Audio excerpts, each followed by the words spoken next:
Hello and welcome to another episode of This Week in Goldmaking, presented by Darkshore Capital. It is the week of October 8th, 2018. If you are an avid follower of the show, you may have noticed that both this episode and the previous episode have come out on Tuesdays instead of Mondays. I'm going to be shifting to releasing the videos on Tuesdays going forward, though I will be keeping the market update based on data gathered on Mondays. So that's where we're at the moment. Just want to give everyone a heads up. Now, getting into the market update. Not a whole lot of interesting stuff going on aside from the anchorweed prices seem to be on a huge downturn. I think it's probably pretty obvious that this is due to the upcoming nerf buff, depending on how you look at it, of flask recipes for Battle for Azeroth goods. Basically, the required number of anchorweeds are decreasing pretty significantly. So naturally, the price is going to decrease since there will be less demand overall. Only other really interesting thing on here is the price of Activision Blizzard stock actually tanked quite a bit over the past week, though I don't think that has anything to do with Activision Blizzard itself, and rather more of a market beta move.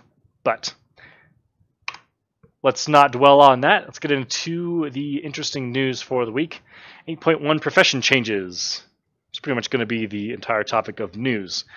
There is a Reddit post, which is linked here if you're looking at the show notes, made by, looks like, EAK Sin. I'm not going to try to pronounce names, it's not my forte. Anyways, he or she has gone in and detailed what has changed based on the data mining from Wowhead, and I wanted to pull out a couple of points that I thought were most interesting. Actually, first of all, let me just say that it seems like a lot of the profession changes coming in are more endgame PvE related as opposed to gold making related. And what I mean by that is there's a lot of bind on pickup stuff. If you don't know, if you are a blacksmith, leatherworker, or tailor, you get access to just crafting, I believe there are 380 pieces from a bunch of materials, but primarily a bind on pickup material that drops from Uldir raid bosses. And you can't make money with that because it's literally all bind on pickup, and it's only accessible to the gear crafting professions. I think that's kind of weird, but that's where we're at. So there seems like there's going to be more of that in the next patch, and personally, I'm not really a huge fan of that. I wish if they were going to do that, they'd make it available to all professions, not just the 3 crafting professions. Anyway, getting into the interesting stuff that's actually going to make us some gold. There are, I think, at least one pet. I pulled out the one for enchanting on the notes here. These pets are interesting. They tend to be able to sell for profit. So I'm definitely going to be keeping my eyes on those, and I suggest you do the same, since it's a way to make... generally, they're a little less popular to craft, which means that you can kind of fill a niche of, there's still people who want these pets, and maybe they don't have enchanting or don't want to be bothered to gather the materials, so you can craft them and sell them to them. The unstable temporal time shifter is the replacement for the failure detection pylons, which, if I'm not mistaken, are engineer only. So probably a little less opportunity to make gold with them this go around. However, still good to know about, since for any high-level Mythic Plus runners that don't have access to a battle res in their group composition, these are still going to be very useful, and potentially for raids as well. So maybe not necessarily the item itself, but perhaps the materials, the monolite ore, storm silver ore, and insulated wiring could be something to keep an eye on. Then a couple of things that aren't really surprising, but I thought were worth mentioning anyway. Vantis Rune for the new raid, of course, which is coming out in 8.1. For all you inscriptors out there, Vantis Runes tend to be pretty good moneymakers from what I understand. And just some new crafted BOE items. These aren't going to be crazy or anything, but I will say, from personal experience, they will sell, because you get somebody who's a fresh 120 now, that you just need to get them on the horse to start getting some gear from Royal Quests or some really basic like dungeons. Getting some crafted BOE gear that's not super expensive. You can just buy up a bunch, get that baseline. That's good. Not crazy big profits like you get from maybe BOE epic flipping, but nonetheless, something to keep an eye on. So I wanted to talk this week a little bit about playing the quote-unquote real game. And this is kind of coming off the back of, personally, me not having as much time to play the game over the past few weeks, which, it sucks because, real life is a thing. So, when you consider playing World of Warcraft, you want to think about optimizing the amount of fun you have with the game. And obviously gold making is a big deal for me, and I really enjoy doing it, obviously, because here we are. But I've grown up playing World of Warcraft, and it's a very fun game for me, and I enjoy all the different aspects of it. So I wanted to talk about them because I don't think there's zero gold making value in them. And yeah, so here you go. Basically, a couple things that I've tried out a little bit over the past few weeks or month or so. I've been doing Mythic Pluses in a more competitive mindset. I certainly won't claim they're any good at them, but it's fun to kind of have that mindset. So having all your consumables ready for that, flasks, drums, various buff scrolls and things, and then just, of course, enchants you need for your gear, gems and things. These are all things that people don't really think about these items from a gold making perspective when they're playing the game. They're just, things that they need to do these activities that they're trying to do. So obviously it's not earth shattering to say that you need consumables for doing PvE content, but what I will say, which is slightly more interesting, I think, is did a little bit of PvP, just kind of spamming arenas a little bit, and something I didn't realize was the amount of gear you get just randomly from doing competitive arenas. I probably disenchanted a good 10 or 20, that's maybe a bit on the high end, but a decent amount of veiled crystals and umbra shards just from gear that I didn't need from doing PvP. Not saying that's gonna, make you 1,000,000 gold or anything, but there's other parts of the game that you might not traditionally think about for gold making that can actually make you gold, and kind of hit two birds with one stone, where you're enjoying an aspect of the game that isn't gold making, but also knowing how to make gold off of that. So it's kind of doing two things at once.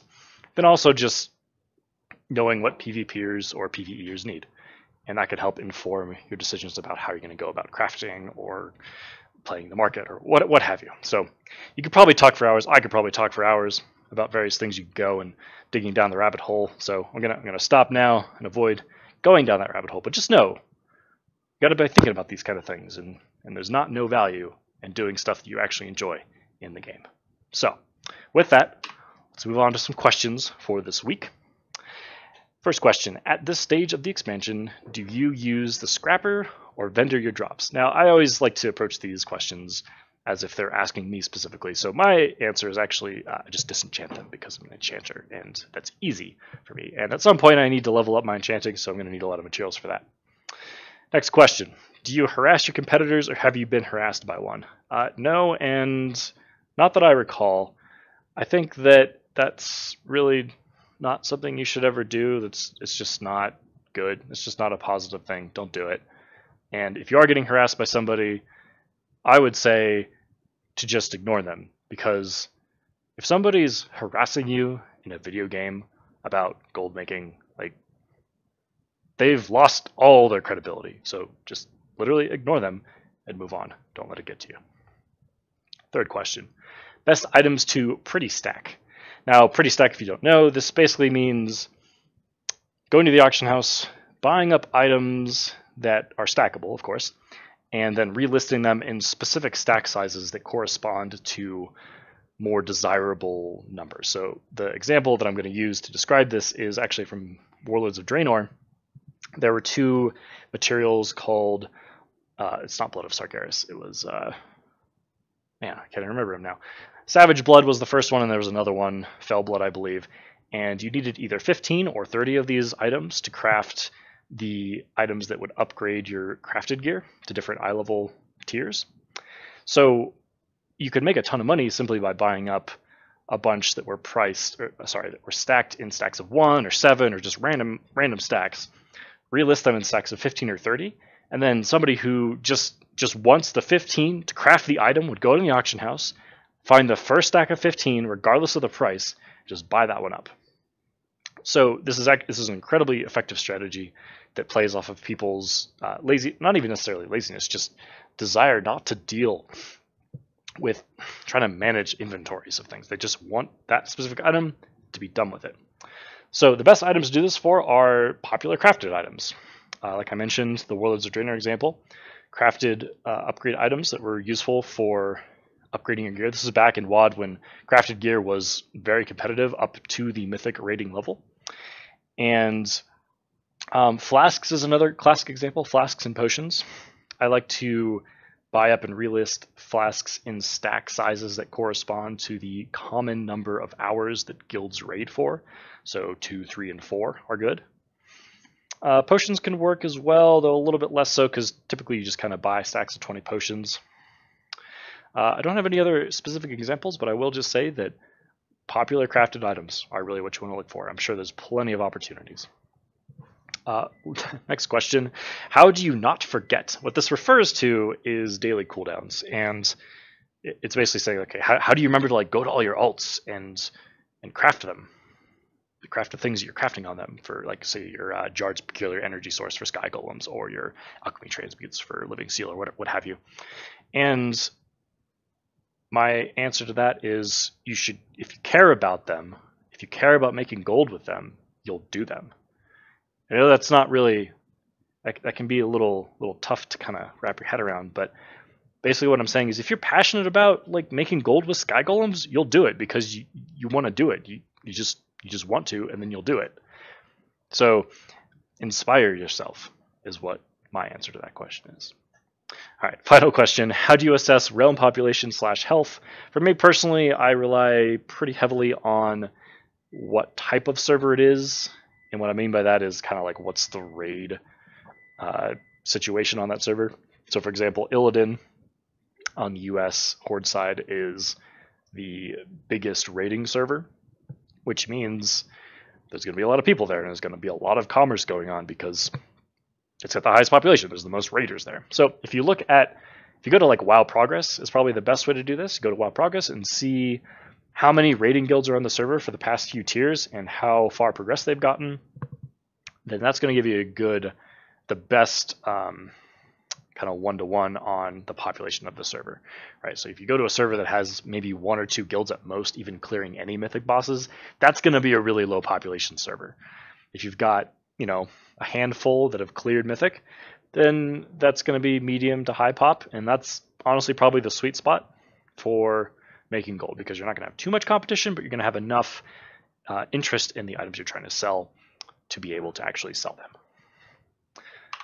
And that's going to wrap it up for the week. I want to thank everyone for listening and or watching. Again, my name is Andrew, here for Darkshore Capital. If you have any comments, questions on the video, YouTube comments are below. You can also find me on Twitter at darkshorecap. I'm probably most responsive on that media. And of course, you can always send me an email, darkshorecapital@gmail.com, if you have any additional feedback that you don't want to be in the public eye. Thanks so much for watching, and we'll see you next time.